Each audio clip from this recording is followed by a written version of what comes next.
후보자님, 먼저 후보자 네. 지명되신 걸 축하드립니다. 부산 감사합니다. 해운대 의뢰 김미애입니다. 감사원장의 가장 중요한 덕목이 뭐라고 여기십니까? 직무상의 독립성과 정치적 중립성을 지켜내야 하는 소신과 의지고 네. 국민을 위해서 일 잘하는 공직사회를 구현시키는 그러기 위해서는 역량을 갖춰야 감사원장 한다 개인의 생각합니다. 도덕성, 청렴성 역시 중요하겠죠. 네, 명심하고 있습니다. 원장이 도덕성, 청렴성이 담보되지 않았는데 정치적 중립성, 독립성 운운하면 내로남불, 위선자라고 비판받습니다. 그렇죠? 네, 우리 사회에는 그런 지도층이 너무나 많습니다. 그래서 국민들은 어지러울 지경이고 저도 좀 그런 거라고 여기고 있습니다. 그리고 변호사로 오래 활동하셨는데 어떤 사실관계를 뒷받침하기 위해서는 증거가 중요하죠. 네, 그렇잖아요. 그리고 오늘 여기도 감사원장의 인사청문회 자료입니다.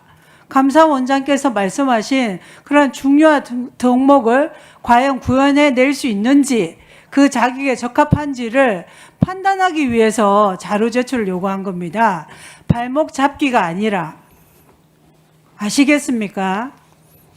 위원장님께서도 아니, 그러니까 그 말씀을 이해하셨습니까? 발목 잡기가 아니라 원장께서 말씀하신 정치적 중립성, 독립성을 구현하기 위한 그 자격을 갖췄는지 검증하기 위해서는 자료 제출이 필요하다는 겁니다. 아시겠습니까? 네, 위원님들께서 저의 자질과 그러니까 역량을 거기에 대한 검증하시는 것으로 자료를 알고 제출해 있습니다. 주세요. 그리고 또 민변 회장 역임을 상당히 자랑스럽게 생각하고 민변은 나에게 삶의 등불이다 이렇게 표현도 하셨는데 원장 후보께서는 우리 사회의 가장 사회적 약자가 누구라고 여기십니까? 사회적 약자도 매우 다양한 그렇죠. 듯합니다. 다만 그렇지만 제가 볼 때는 목소리 내지 못하는 대상이라고 여깁니다. 그렇겠죠? 네, 자신의 목소리를 지니기도 힘든 분들이 많이 있는 것으로 알고 스스로도 있습니다. 목소리 못 내고 집단적으로도 목소리 못 내는 사람보다 더 사회적 약자가 있겠습니까?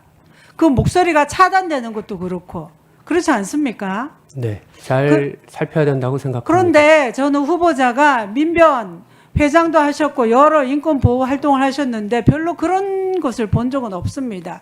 집단적인 목소리를 내는 분들을 위해서는 활동을 하신 것 같은데 그래서 제가 볼 때는 태어나자마자 살해당하거나 안타깝게 죽임을 당하거나 버려지는 아기들이 있어요. 그에 대해서는 민변은 오히려 반대하는 목소리를 낸 적이 있습니다. 그리고 또 하나 24년에 대한변협에서 북한 인권 백서를 발간했는데 보셨습니까?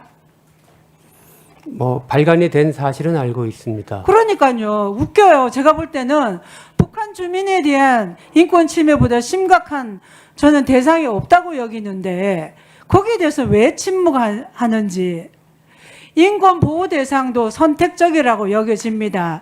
그래서 저는 반드시 정치적 중립성, 독립성을 견지하시길 다시 한번 촉구드립니다. 그리고 SK 하이닉스의 산업보건검증위원회 사회자문위원으로 2014년부터 1년 동안 활동을 하셨습니다. 그렇죠? 네, 그래서 저는 이때 어떤 일을 하셨는지 객관적으로 검증할 수 있는 자료를 요구했는데 전혀 제출하지 않았어요.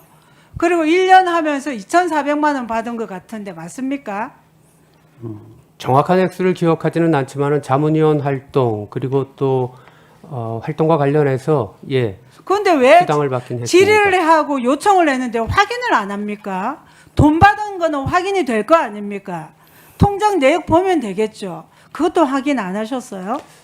제가 추가로 좀 살펴보고 제출 드릴 이런 수 거는 좀 있으면 제출하도록 제출하세요. 하겠습니다. 제가 SK 보니까 1년 동안에 7인에게 사회에 걸쳐서 600만 원씩 지급했다고 하는 거 보니까 출석을 4번 했는지 뭐 어떤지 모르겠고 통상적으로 저도 위원회 활동을 하면 출석할 때 그때 일정한 여비를 줍니다. 저는 변호사시들의 능력이 없어서 그런지 몰라도 7만 원, 10만 원 받았습니다. 그런데 여기 보니까 한 번 하면은 600만 원 받은 것 같아요.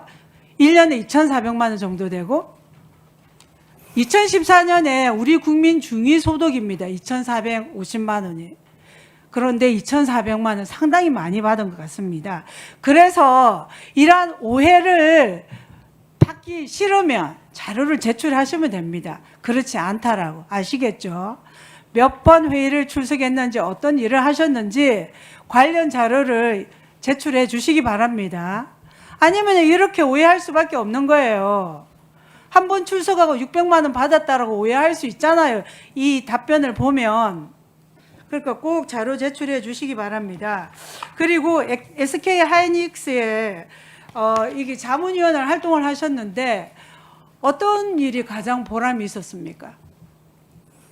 당시 SK 하이닉스 자문위원회는 삼성 반도체 직업병과 같이 SK 하이닉스에서도 동일한 문제가 있다는 사회적 문제 제기에 따라서 작업 환경과 그 직원들의 병 발생 사이의 상관성을 보고 또 작업 환경을 살펴서 세계적인 기업의 수준에 맞는 작업 환경을 조성하고 재발 방지 대책을 만들겠다라고 하는 회사의 의지를 갖고 외부의 전문가로서 그건 참여를 알겠는데 했습니다. 외부 네. 자문위원 구성한 취지가 그렇다는 거고 후보자께서 보람 있게 하는 활동을 말씀하라는. 네, 그래서 저 법률 전문가로서 SK 하이닉스 재직 중에 발생한 병, 대다수의 병에 대해서 SK 하이닉스는 최대한 자원을 동원해서 지원 보상 그 관련 체계를 자료를 좀 만들었고 제출해 주시기 바랍니다. 그 체계를 제가 좀 구축하는데 그러니까 도움을 그 자료는 드렸습니다. 가지고 계시겠네요. 저로서는 그 자료를 상세하게 갖고 있지는 않은데 아니, 뭐 SK 하이닉스나 하이닉스에 요청하면 있겠죠. 이런 쪽에서 제출이 되어야 할 것으로 아는데요. 거기 네, 한번 요청해 주세요.